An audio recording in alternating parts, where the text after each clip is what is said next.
Галимҗан Гыйльманов. Фәрештә.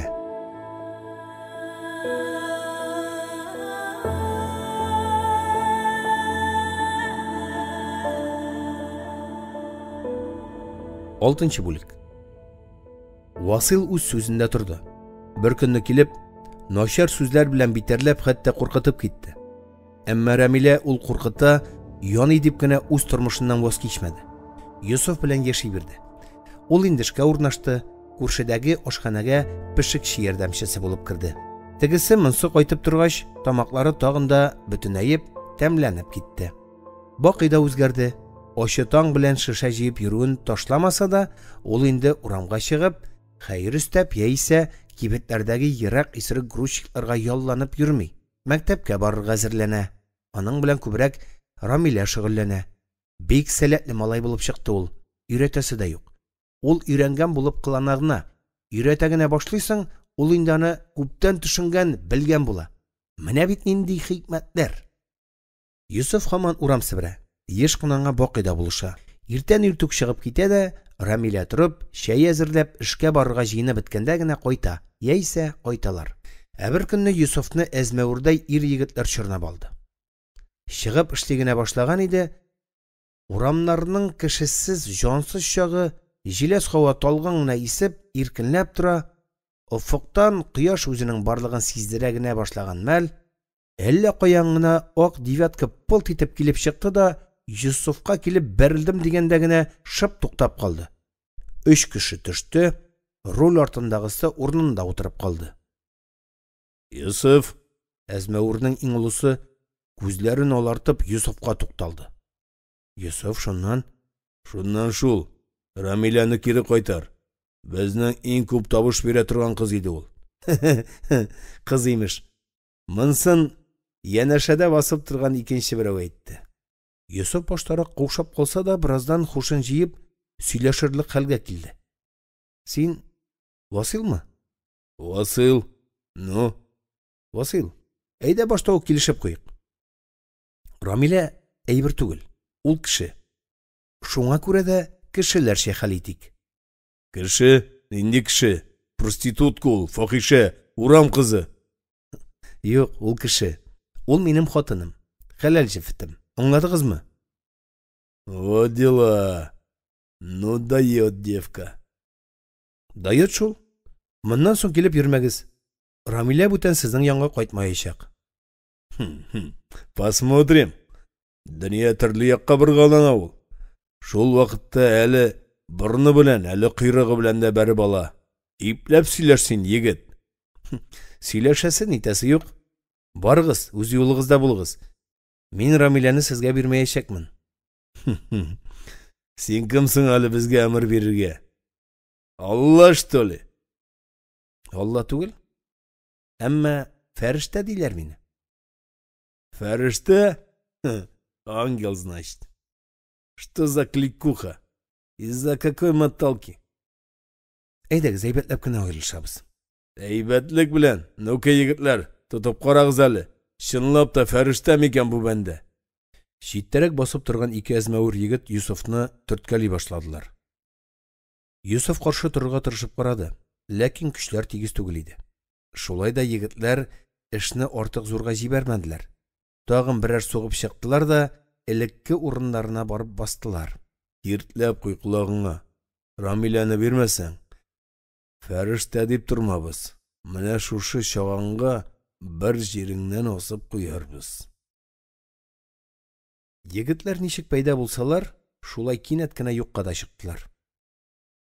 Йосыф сызлаган яңагын тотып, бер ялгызы урам уртасында басып калды. Ул бу очракта ни эшләргә икәнен белеп бетерми иде. Исен җыеп, уйларын бер урынга туплаганчы шактый вакыт узды. Рәмилә ничек анда? Тизрәк Рәмиләне күрергә кирәк. Аның зиһенендә бөтерелгән беренче тере уй шул булды. Кергәндә Бакый белән бәрелеште. Бәй, ул урамда булырга тиеш иде ләсә. Күктән төшкән кебек кенә пәйда булган малай сүзеп, әмма яратып карады. Йосыф хәтта икесе арасында ниндидер җылы дулкынланыш тойды. Бу күңел дулкыннары әле бер ярга, әле икенче ярга килеп бәреләләр дә, Моңлы әмма тавышсыз, тыңгысыз әһәң чыгаралар. Бу серле, сихрле әһәң һичшиксез язмыш белән, бәлки әле тәкъдирнең үзе белән дә бәйле иде. Син шундый батыр? Көләсеңме? Көлмим. Бирешмәдең бит, ә? Карап тордыңмы? Әйе. Ник булышмадың? Ярамый иде. Ярамый? Нигә? Белмим. Хәзер синең күңелең чиста, миндә тыныч. Нәрсә сөйлисең син, аңламыйм. Аңлагач кызыгы булмый. Ярар, мин киттем. Өйдә Рәмилә үзе генә. Бар кер. Ялгызын озак тотма. Алыштырып куюлары бар. Рәмиләгә нәрсә булсын? Йомшак түшәгендә йылан кебек бүгәрләнеп изрәп йоклап ята. Йоклаганда ул бигрәк тә матур. Йосыфның моны күп мәртәбәләр искәргәне бар. Шушы кадерле газиз бәгыр кисәген кабат бандитлар кулына бирсенме? Үлсә үлә, әмма аны үзеннән читкә җибәрмәячәк. Йосыф тиз генә чишенеп атты да Рәмилә янына кереп шумды. Тегесе уянып, күзләрен ачмый гына "Фәрештәм минем" дип пышылдады. Аннары кысып кочаклап алды. Бу кадәр дә ымсынып, дәрткә тулышып сөешкән юк иде әле Йосыфның. Ниндидер үзенчә матур, истәлекле иртә булды бу. Кайнар сөю сорап, йөз битләрен алсуландырып ятучы Рәмилә үз фәрештәләренең фәрештәсе кебек иде. Аның назга, мәхәббәткә сусаган тәне язгы гөрелдәү кебек ташып акты. Ә Йосыф шушы язгы ташкында бер дулкын булып, бер туктаусыз үзенең күңел ярларын, дөресрәге язмыш ярларын кагып торды. Ул бүген чып-чын кеше иде. Чөнки бүген аның күңелендә илаһи изге уйлар янәшәсендә дөнья, яшәү гаме белән тирән борчу да бар иде.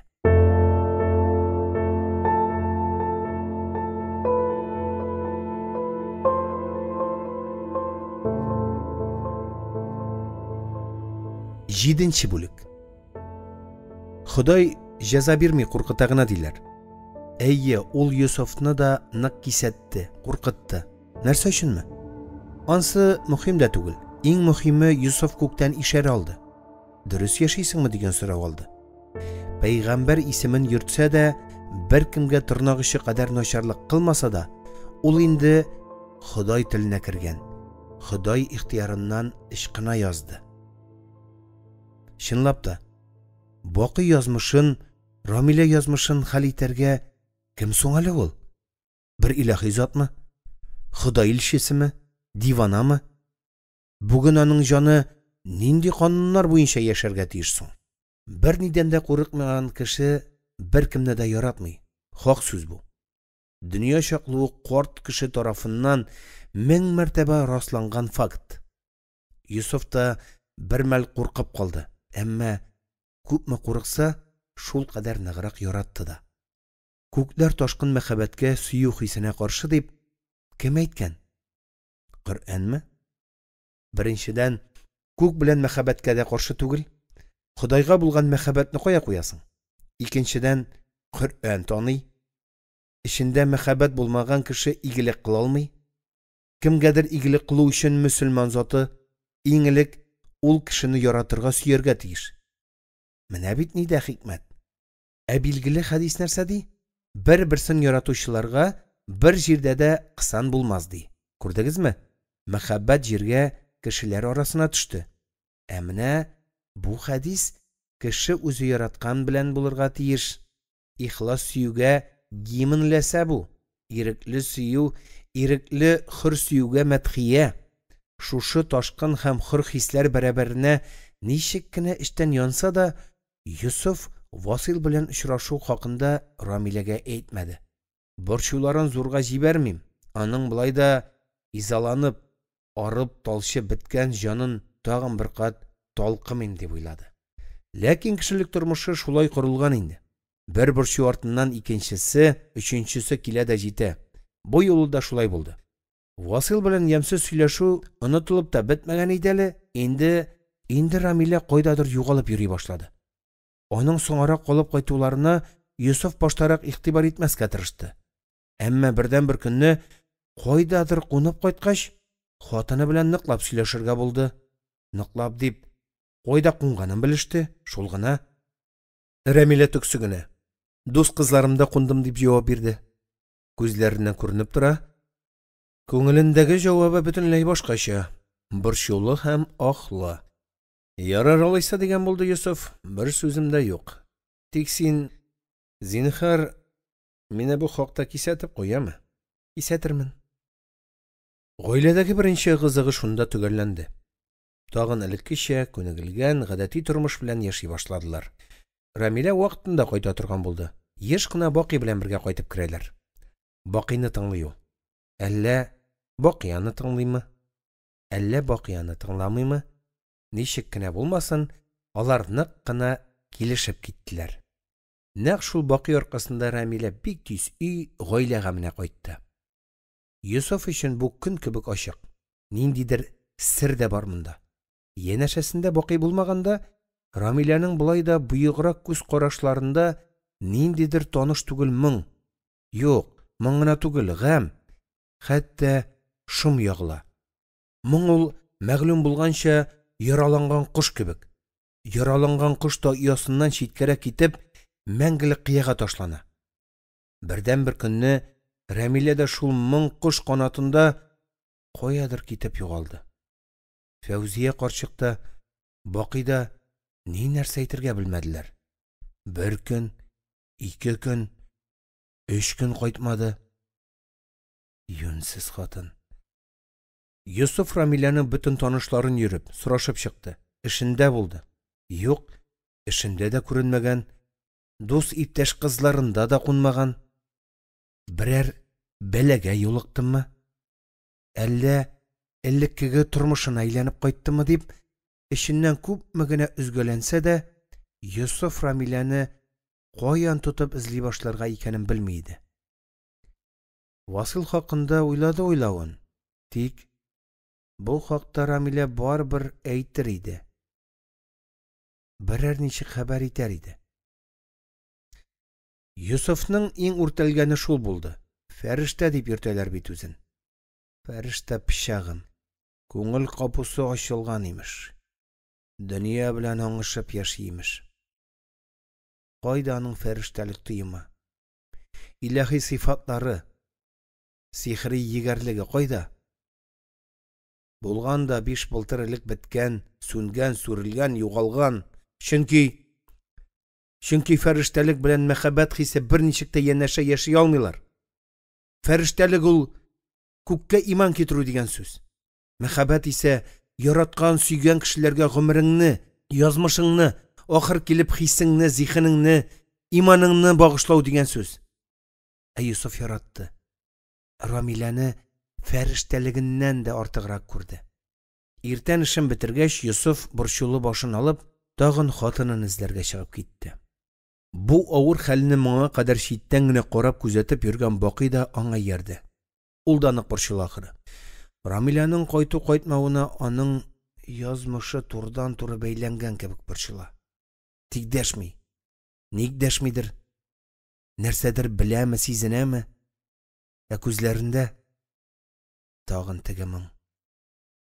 Рәмилә күзләрендәге моң, сагыш. Рәмилә күзләре белән карыйласа бу малай. Менә кәмәт. Син Бакый бар. Үз юлың белән йөреп кайт. Малайларыңнан сораш. Шундый кешене табарга иде дигән. Ә мин үзем генә яме? Ярар. Шулай хәл иттеләр. Юсуф бер якка, Бакый икенче якка чыгып китте. Кичкә кадәр кафе рестораннарда эреле-ваклы кибет тирәләрен йөрде. Хәтта базарга кирип чыкты, вокзалда булды. Үткән-сүткәндә хастаханәләргә дә күз салды. Милиция бүлекләренә дә тукталды. Юк. Күргән белгән кеше юк. Су төбенә киткән кебек юкка чыкты Рәмилә. Инде кая барыйм икән дип, Казан су яры буендагы кымлыкта иксез-чиксез халык уртасында басып торган чагында аны әллә нинди хикмәтле юллар белән Бакый килеп тапты. Ничек килеп табуында Ходай кулы уйнамый калмагандыр. Әмма малайның алып килгән хәбәре коточкыч дәрәҗәдә җирнеке иде. Рәмилә апа притонда, Нә? Нәрсә? Койда? Йосыф шоқтан гына телен тешләмичә, оңын югалтмыйча калды. Бу хәбәр аның зиһенендә Рамилә үлгән дигән кебегрәк яңгырый иде. Васил янында. Аны ул берни дә белми. Ничек инде белми? Үз янында түгел ул. Наркота белән напичкали. Аннан чыгу кыен. Мин уже пробовал. Син нәрсә сөйлисең, Бакый? Нинди притон? Нинди наркота? Рәмилә кайда дип сорыйм бит мин синнән? Ә син напичкали имеш. Уже пробовал имеш. Әйдә күрсәт, нинди җир ул? Ну, тапсам, яндырам, бетерәм. Йосыф үз гомерендә беренче мәртәбә шигырыннан чыкты. Моңарчы бу кадәр борчылганы, ярсыганы булмагандыр аның. Бу минутта ул үзе дә иләс-миләс хәлдә ахры. Бераз каушабрак калган Бакый ниһаять хушын җыеп аны тынычландырырга кереште. Борчылма инде, Йосыф абый, Фәрештә абый. Күп телеңә салынма, Фәрештә имеш. Бер Рәмиләне саклый алмадык, шул хәлгә төшердек. Эх, иблис без моннан соң, аңлыйсыңмы, иблис? Йосыф абый, нәрсә тагын? Син бара тор. Үзәк мунча артындагы 2 катлы йортта ул.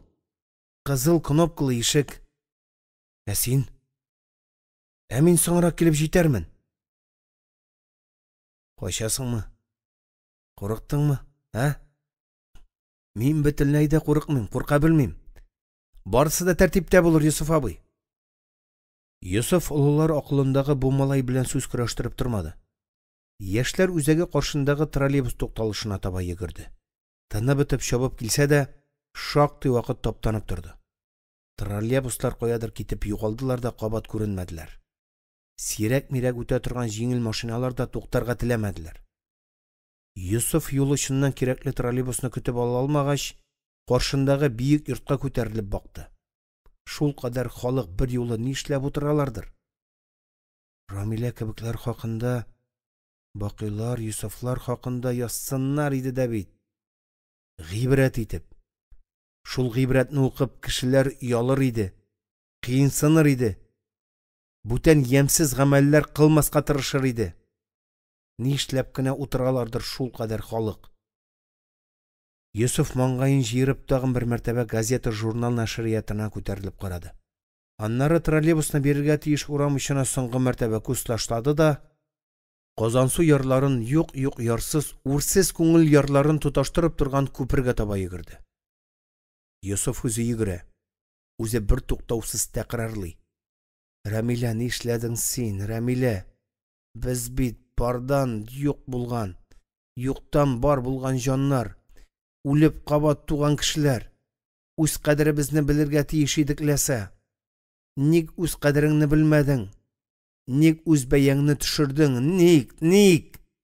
Менә ул мунча, менә ул йорт, менә ул ишек, кызыл төймә. Йосыф килгән уңайга бөтен ачуын сыңар бармагына туплаган. Иблис күзе кебек тырпайып торган кызыл төймәгә басты. Эчке яктан моңсу көй яңгырады. Шымлы тынлыктан соң ниндидер тимер бик шыгырдап төште. Аннары авыр ыңгырашып ишек ачыла башлады. Бираздан ишек аралыгыннан гадәти тыш зур 2 шәрә күкрәк тәгәрәп килеп чыкты. Кызыл халат изүеннән бүлтәеп, төшәм дип торган күкрәкләр артыннан ук шешенеп, әллә әчетүдән, әллә кыйналудан күз төпләренә зәңгәр шәүләләр ягылган таза хатыннар күренде. Урыс марҗасы икән. От кого? Рамилә мондамы? От кого, спрашиваю? Где Рамилә? Нет такой. Шунда гына Йосыфның башына сукты. Ул бит Василдан килгән булып кыланала. Рамилә булган җирдә Васил булмый калмас. А если от Василя? От Василя? Әйе. Василдан мин. Отвечай человеческим языком, а то не пущу. Как еще? Тебе непонятно, татарский пес? По-русски значит. От Василия к Рамиле. Бу исерек марҗаны бәреп үтерәсе килсә дә чыдады Йосыф. Соңгы тамчы сабырлыгын җыеп түзде. Рамиләсе хакына түзде. Ләкин теге гайри табигый күкрәкләр иясе дә нидер сизенеп өлгергән иде ахыры. Не пущу.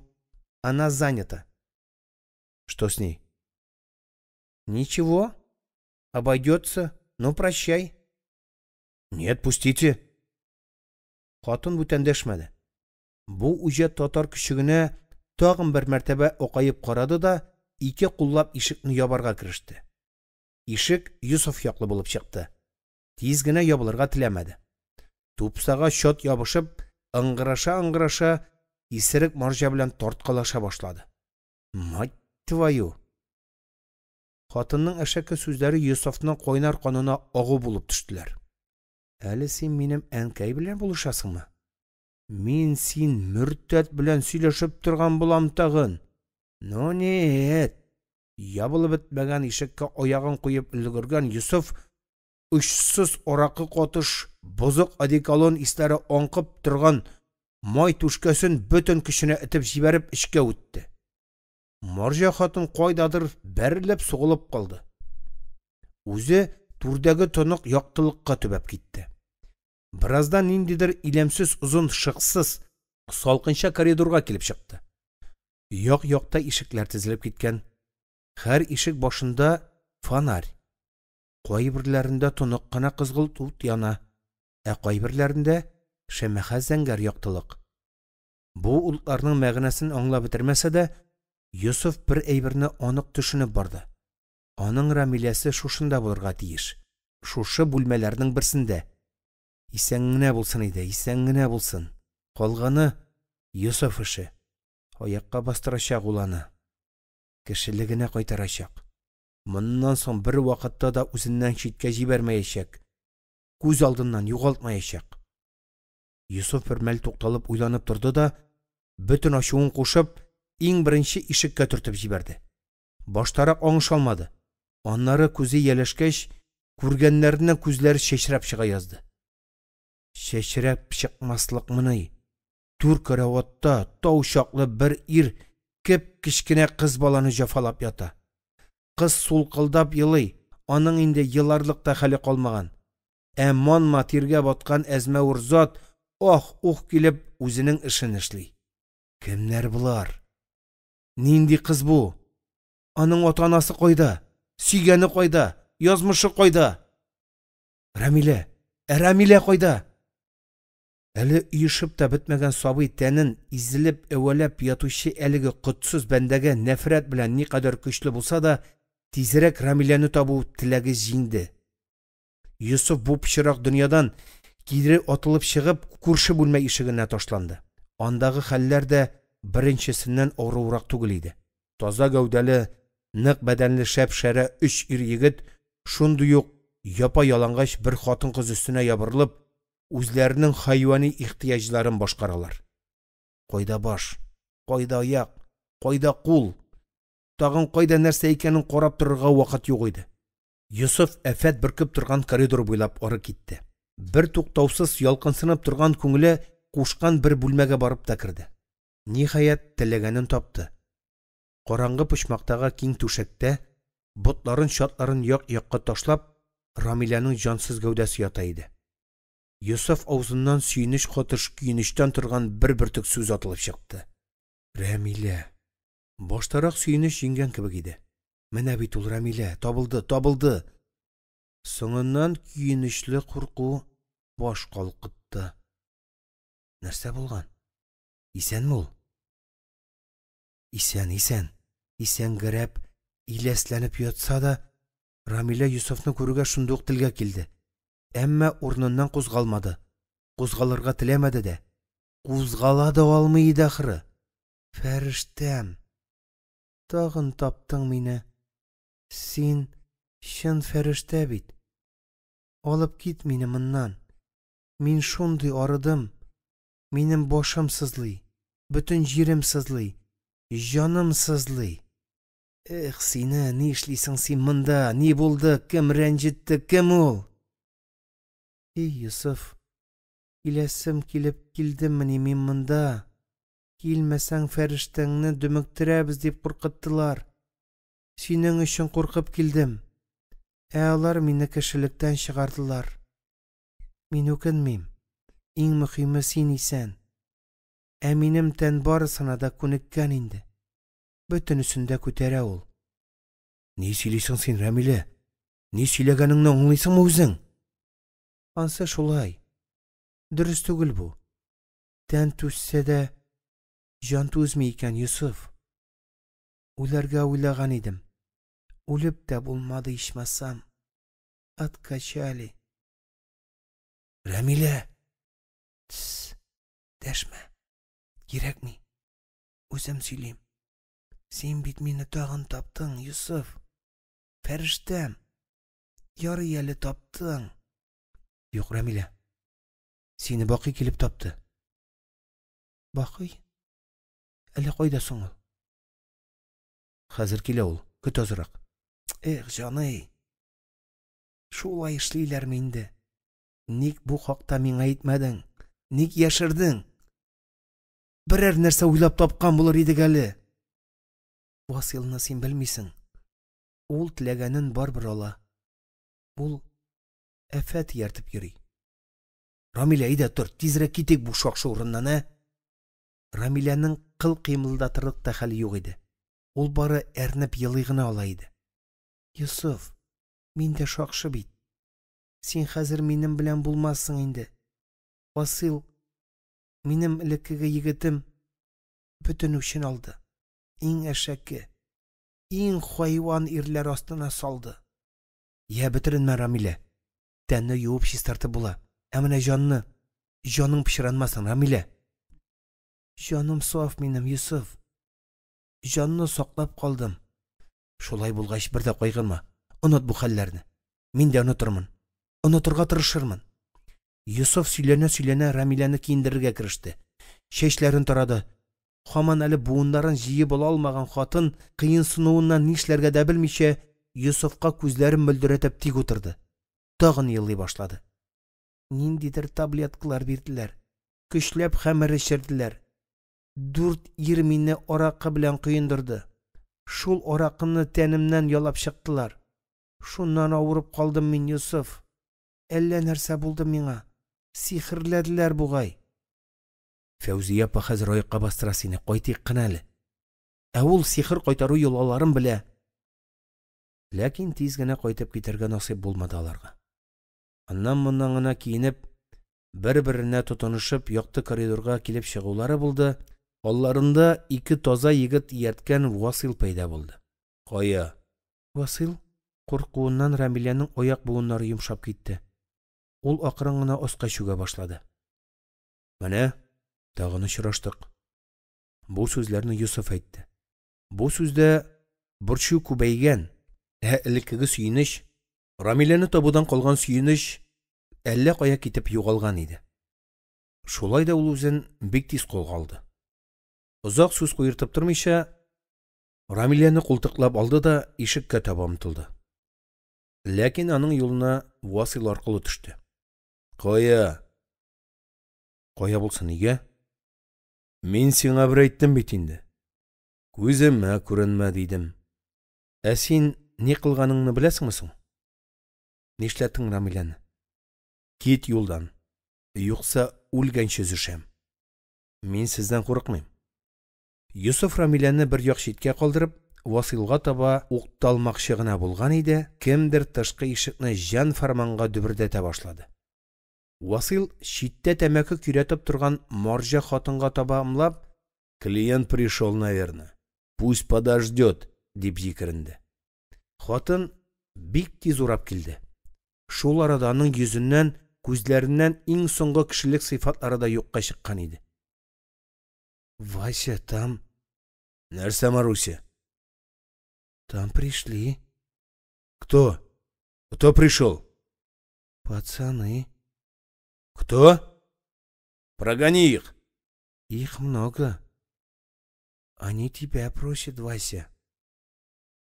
Что за черт? Маруся дәшмәде.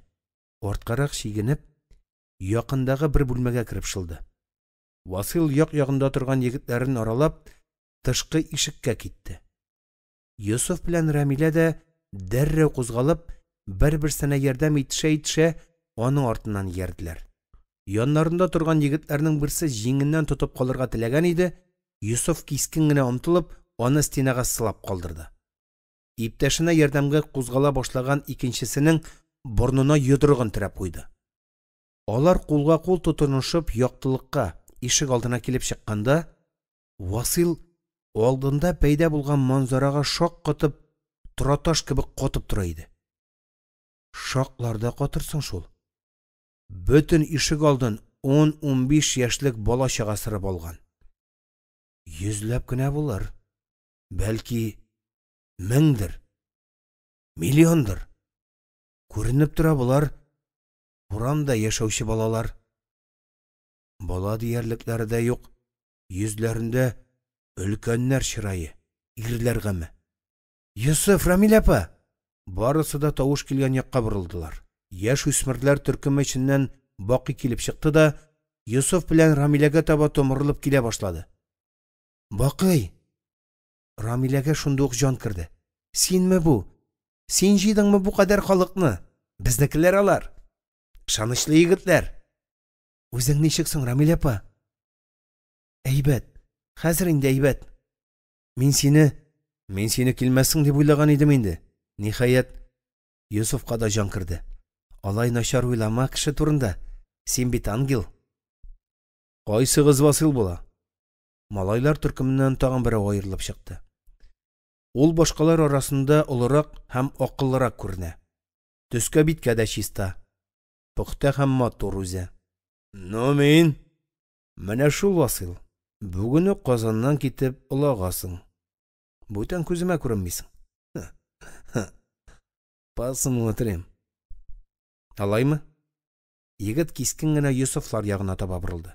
Сез барыгыз, кайтыгыз. Ә безнең сөйләшәсе бар икән әле монда.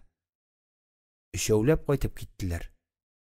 Ул көнне муенча буенда нәрсә булганын белми калдылар. Беләселәре дә килмәде. Шуны гына искәрделәр. Васил бүтән күренмәде. Фәүзия карчык муенчага барган җиреннән теге кызыл төймәле йортның ишегендә аркылы-торкылы кадакланган такталар күреп кайткан. Шул.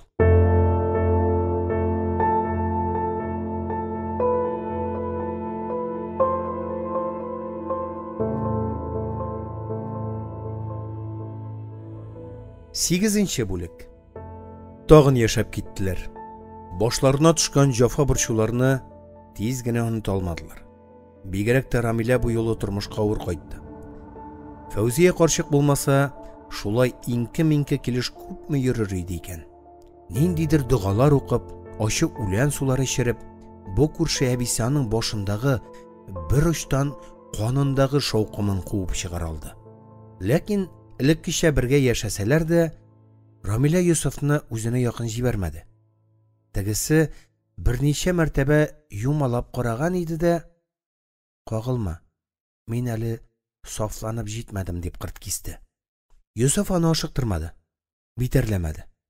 Барысын да Ходай ихтыярына калдырды. Өйдә Бакыйның абруе бермә-бер артты. Ул бит Рәмилә апасын олы бәләдән юлып калды. Йосыфны хәтәр кайгыдан арындырды. Ничек хөрмәтләмисең дә, ничек кадерләмисең ди. Бала инде. Бакый үзе дә үсенеп китте хәтта. Бераз гына көйләтә, назландыра башлады. Әмма элеккеге гадәтен барбер ташламады. Ачы таң белән Йосыф белән Рәмиләне аулакта калдырып, берничә сәгать урамда йөреп керә торган булды. Әйтүемчә, Йосыф белән Рәмилә ирле хатынлы кебек тә түгелләр. Икесе ике түшәктә ук килеп яталар. Беренче булып түземлеген Рәмилә җуйды. Бер таңда Бакыйның чыгып китүен көтебрәк торды да, көяз мәче кебек мыштым гына Йосыф янына килеп ятты. Соңгы көннәрдә аның күңеле күтәрен кирде шул. Авылдан әнисеннән хат алды. Җавап хаты. Йосыф белән тора башлау белән язып җибәргән иде. Бик матур хат. Сабыр хат. Бакый хакындагы аңлап җитмәгән әнисе. Балалы иргә чыктыңмы ни? Бик хулыксыз түгелме соң баласы? Ятим бала я иблиссең ара була, ya günahsız fəriştə bula, şunsun unutma kızım diyen. Dağın bir kuvaniş, yana işke kirdi. Kurşedagi kibitke satuşi yardımcısı bulup urnaştı. Gün sayın arıp talıp, emme külüp yılmayıp qayta başladı. İgegine tugil. Yusuf Ramile'nin turmuşqa yeşevge qaytuğuna süyünü bitalmadı. Әмма хәләлінің күзләрендә шағылған моңсулык нуры хәзердә җанны өшетерлек иде әле. Рамилә аркасын куеп йылыша-йылыша Юсуфның кочагына ук киреп бетте. Алдың белән борыл, Рамилә. Ярамый. Булай бит, йөзеңне күрмим, матур күзләреңне күрмим. Борыл инде. Ярамый дигәч ярамый. Син карасаң да мин синең күзләреңә карый алмыйм, Юсуф. Гөнаһлы җанны фәрештәнең күз карашы да үтерә диде әбием. Мин шуңа да карамыйм. Үләсем килми минем, яшисем килә.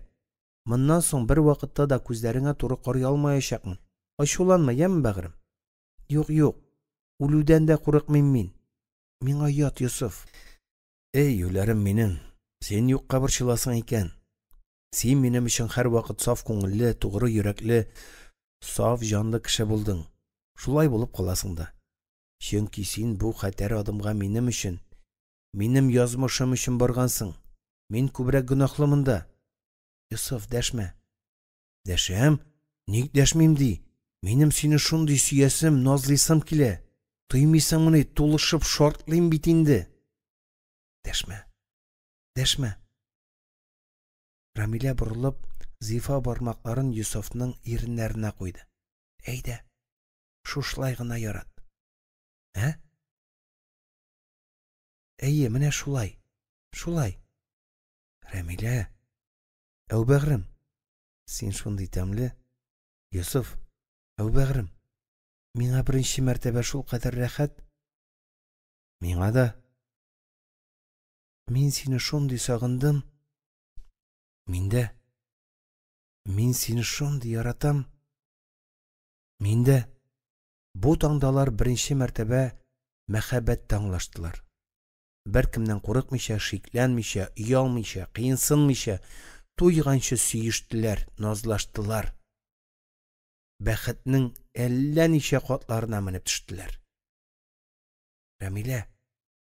Рамилә Юсуфның назларыннан исереп, бүтән йөзеңә, күзләреңә карамыйм дигән антын да онытты хәтта.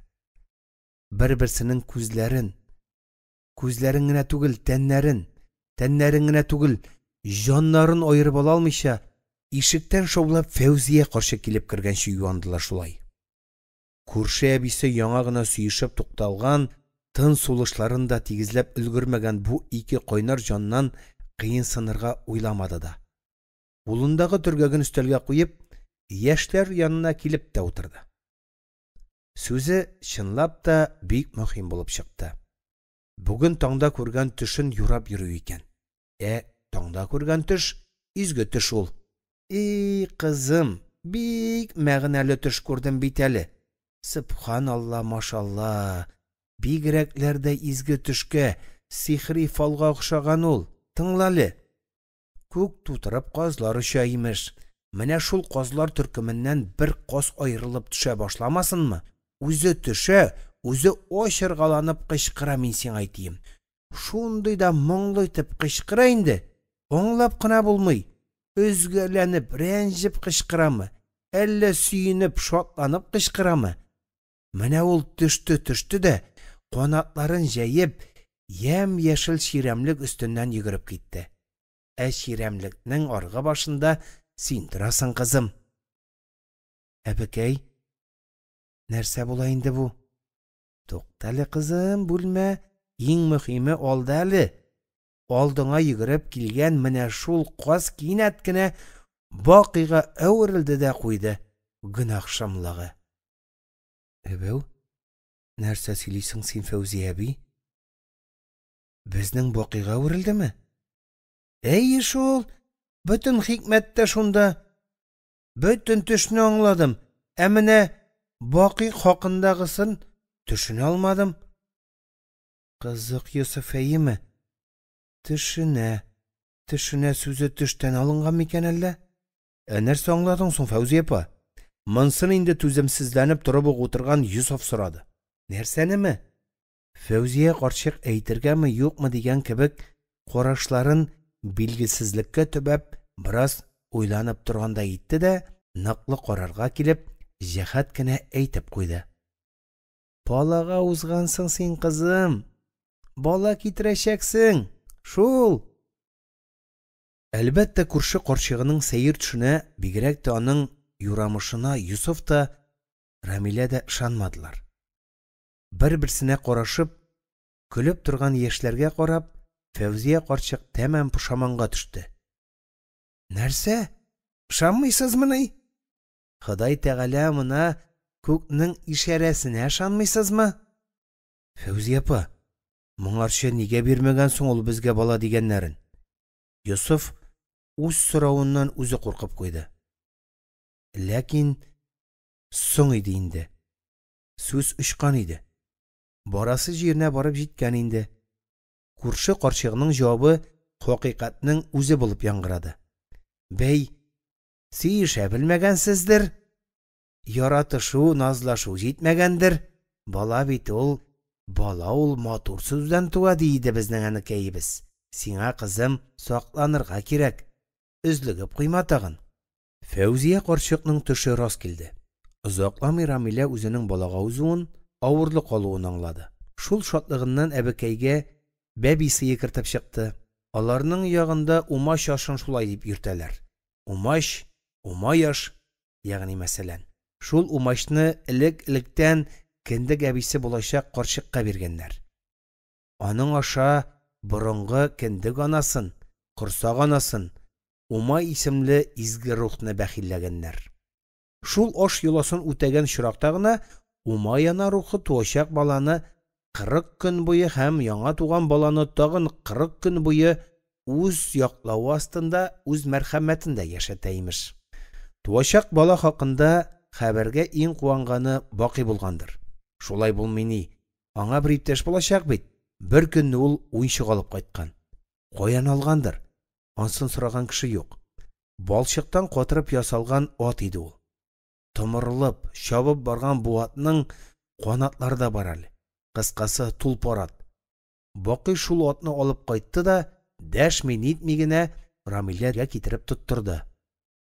Үзе бәхет тапкан кеше кебек елмая. Бу изге малайны кысып кочасы, сөеп назлыйсы килде Рамиләнең. Шулай итте дә. Хей, апайың ап кайттыңмыни бу канатлы атны? Канатлы булсын, бәхетле булсын дисең инде алайса.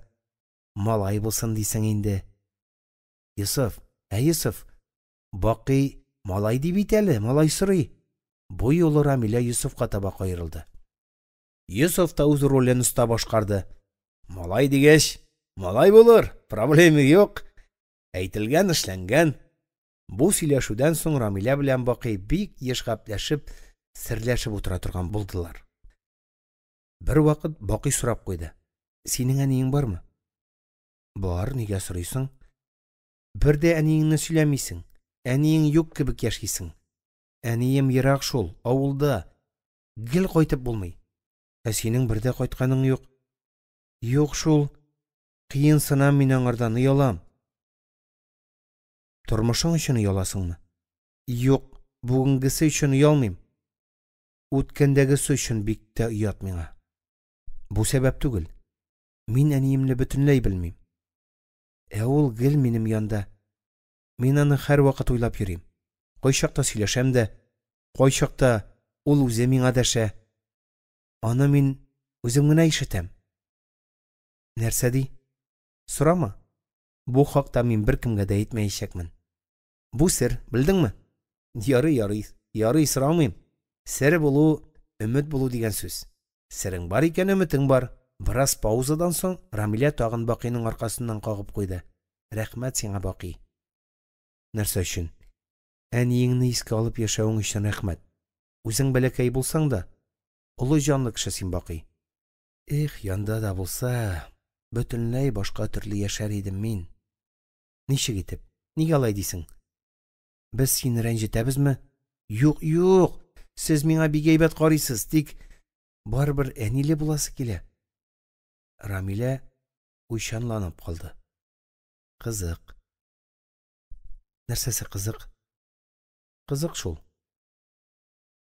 Синең әниең юк. Ә син аны тоясың. Ә минем бар. Мин аны тоймыйм. Тоясың син аны. Тойганыңны аңламыйсың гына. Тоймасам да аптырамыйм. Миңа да ана назы бик ләкмәде шул.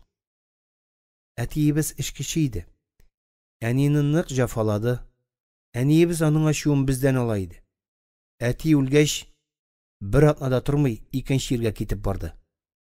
Үзебезнең көнебезне үзебез күрдек.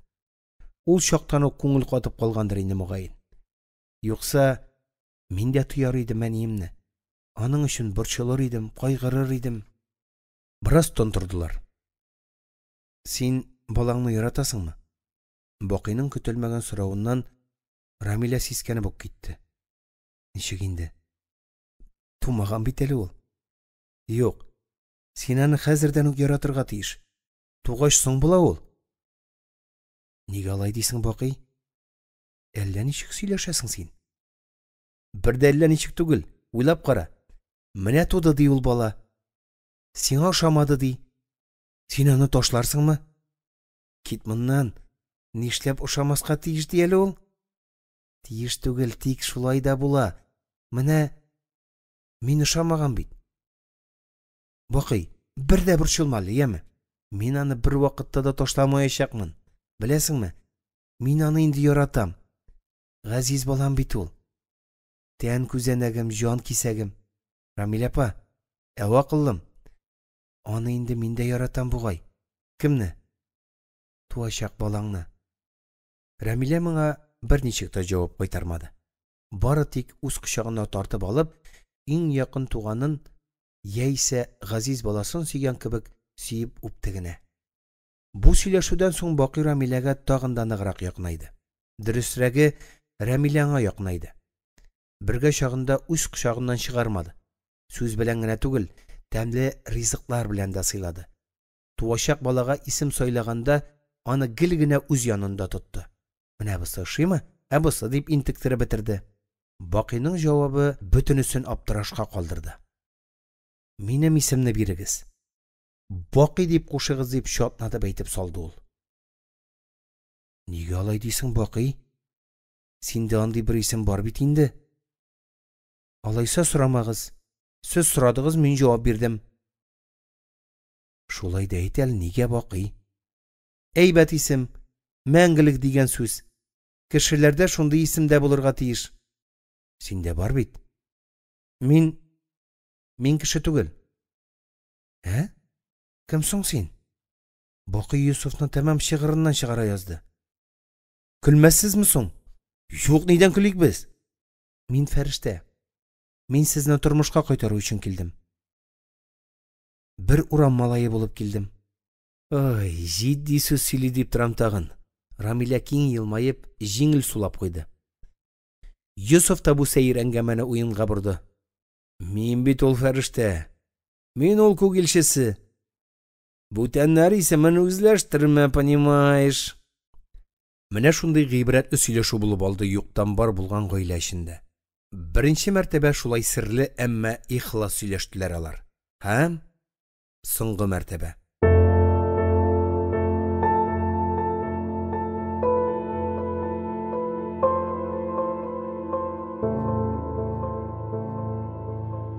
Тугызынчы бүлек. Әйе шул. Бу матур, көйле тормыш озакка бармады. Бер көн иртән чыгып киткән җиреннән Бакый кайтмады. Берәр таныш малае белән кунып калгандыр дип фараз кылдылар. Әмма Бакый икенче, өченче көнне дә күренмәде. Суга төшкән кебек юк булды. Ниндидер хәтәр бәләгә юрарга кыймадылар.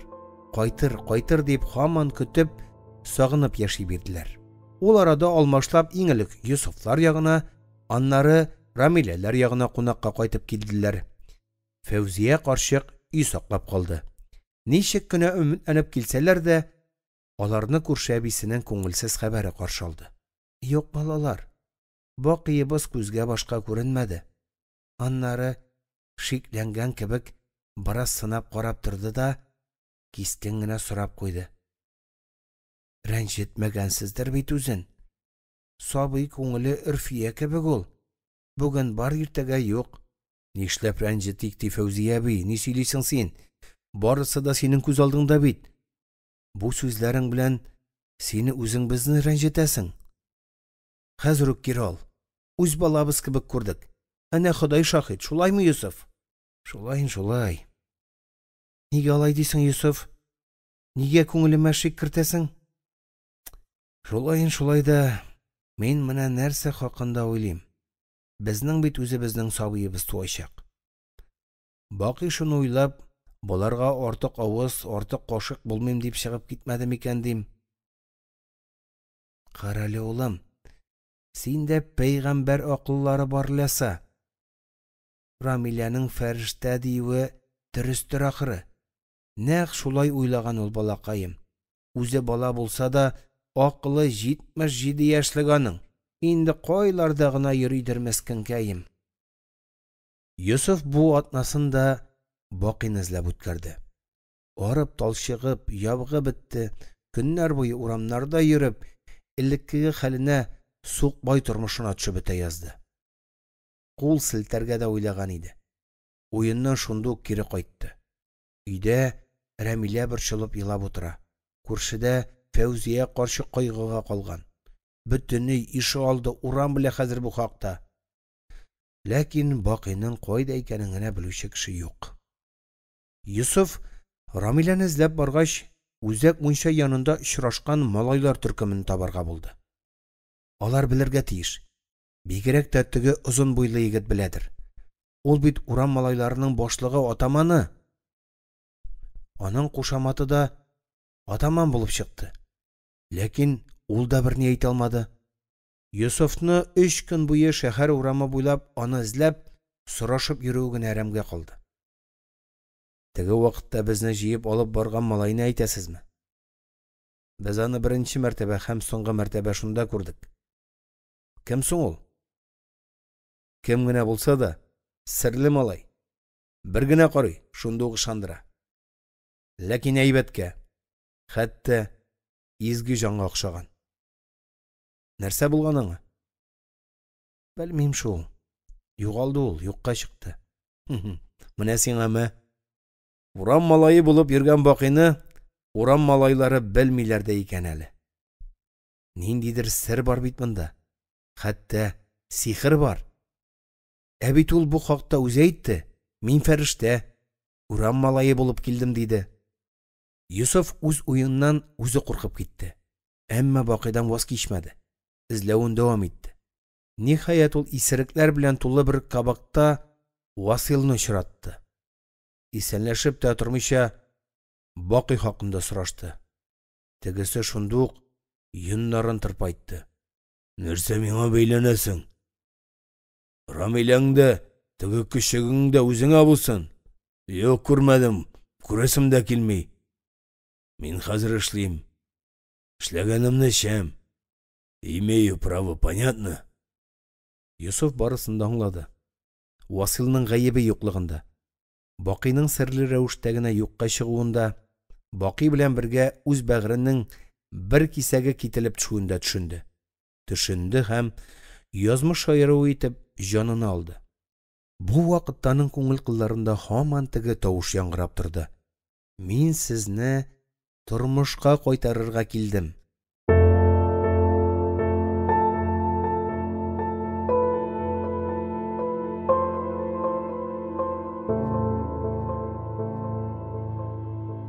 Унынчы бүлек.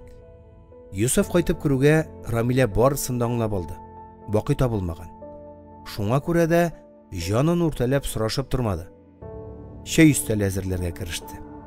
Ләкин Йосыф үз тамагындагы төердән ничек тә бушанырга тиеш иде. Бакыйны югалттык, Рамилә. Рамилә шак катырлык дәрәҗәдә тыныч һәм сабыр иде. Без югалтсак, башкалар табар. Дөнья шулай югалтулардан, табышлардан тора инде, нишлисең?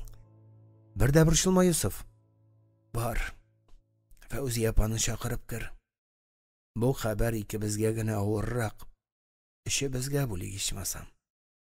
Ramila tururga deb qo'zg'algan edi, jil davul inatib eshikdan Fauziya qarshi o'zi kelib kirdi. Balaqaylarim, ilahiy shavqimga tab bo'ldim bit ali. Xudoy Taala mina yo'liqdim. Subhanalloh, mashallah. Sherim itib kina olam degan edim. 5 minutgina yotib turdim, yo'g'isa ella nindi hikmatlar ko'rib o'tirdim.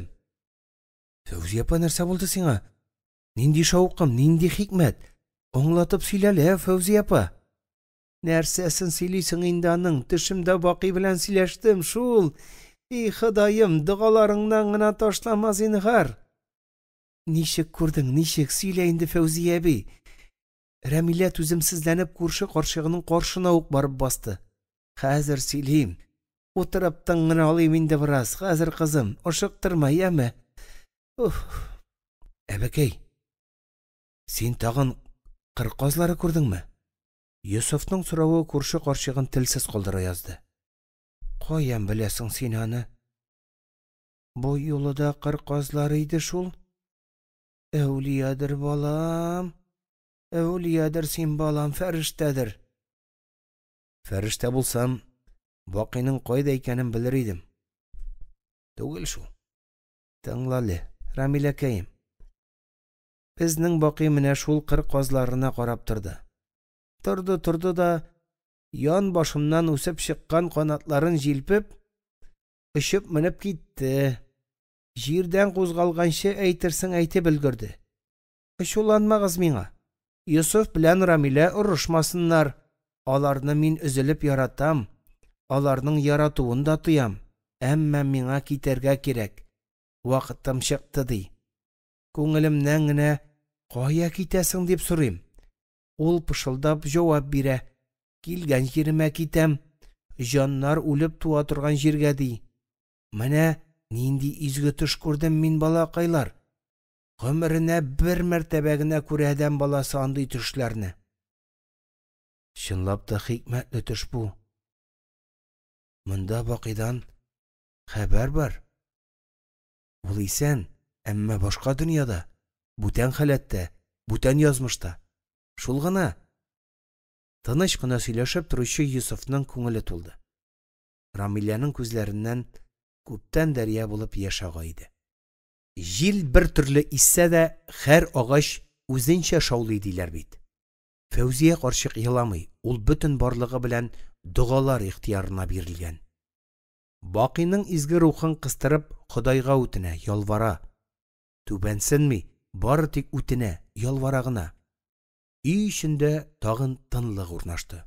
Сөйләшмичәгенә чәй içtiler, har kimning o'z o'yi, o'z g'ami. Qayda yolg'ishdiq so'ng biz deb o'zgalendi Yusuf. Qayda sanatdiq. Mendan yaxshi ona chiqmas edi.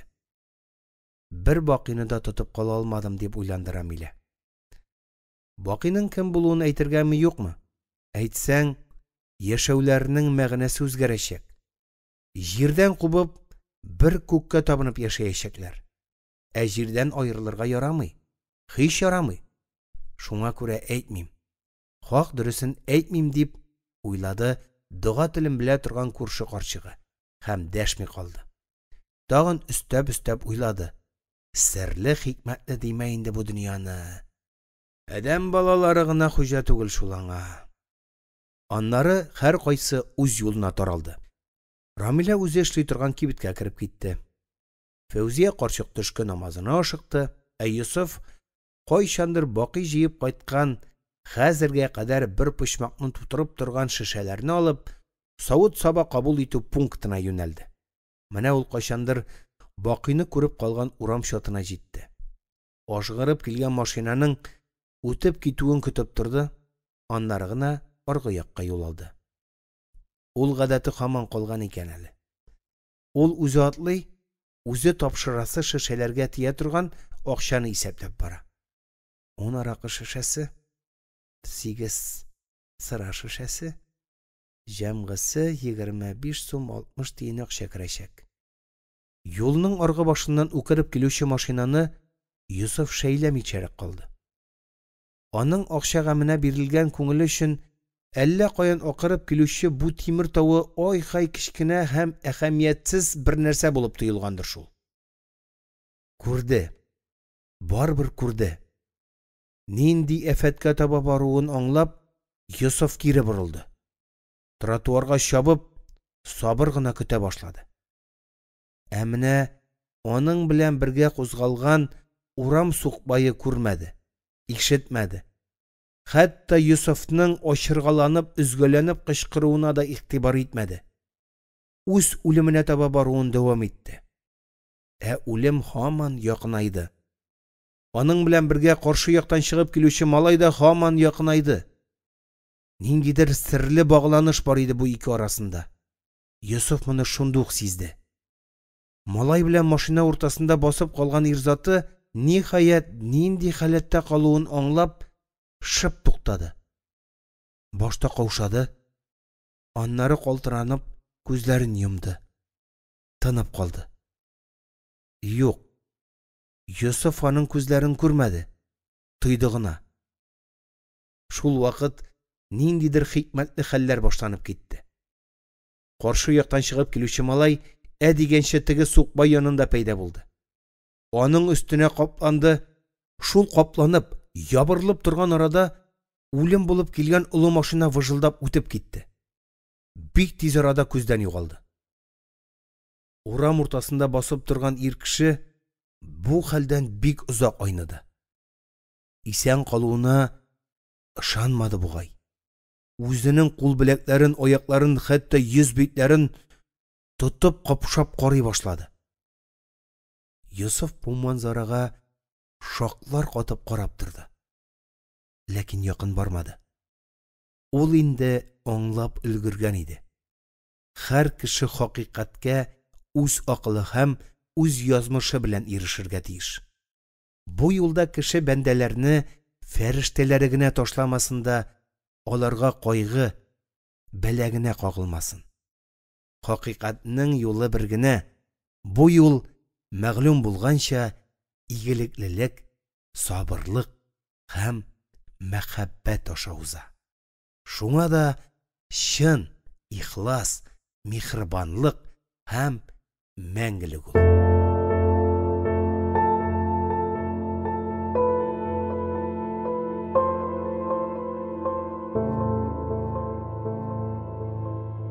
Ирек Хафизов укыды.